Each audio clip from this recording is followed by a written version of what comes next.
okunye kuze kube nezwi elikhulumayo ukuthi hayibo lo muntu lento ayizelela akusiyona yeah uthola ukuthi sengamtshela nje ukuthi ngoba nosisi wangichaza nje ukuthi uthe mase sehlele ehlalweni wathi mina ubhlunga amazinyo wonke and useyizamile imithi yonke ucela ngimkhiphe hayi ngithi mina sisikhipha kanjani izinyo ngilikhiphe lokuqala yeah aphinda abuye ngakusasa sephethwe yelinye sengithi mina woyima kancane ntombi asiyeke lento sizama la ngoba manje nami sengiyona uthatha mina ekoneni kwakho ngifaka phakathi lana kuthiwa wena unabantu abadala noma unemimoya efuna ngabe yilungisela kodwa manje ufuna ukuyilungisela wasunsiswa abantu wathi nje ngeke kulunge impela wathi akukho wena ilungisela la uyayazi yonke into ngisho ngathi mina sizikubona abantu ngamhlalisa phansi saxoxa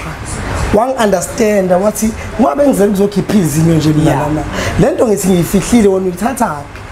ngathi mina ngazi namntombi kufike bona ukuthi abangitshela ukuthi cha angimi ngalento ngiqhubeka ngiyenza la ngase ngithi ngiyamyalela ukuthi ngenze njani ngathi into efika kumina manje awungithathe nje impepho ungibilisele ungigqibhele ngayo nje mase uyangixoxela ukuthi khamba kanjani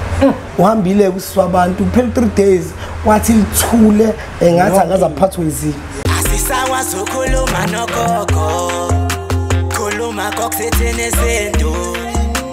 amavasha bahlosile bathi usokhulu sokhokho bewe sekhuleka kunina abakhulu hayikhona bogogo nomkhulu igama umfoka mbanje ithi sasimbiza ngonduna kanjaba hayikhona yasuke yahlala impungu sihlebelela ulwazi izinto zaqala zakhanya nenkinga zaphela emphela njaba isisa kithi siyakhala sekhona nenyanga zamanga izinto sakithi siyahamba engathi sekhona abafundisi bamanga impungu ngayishikelela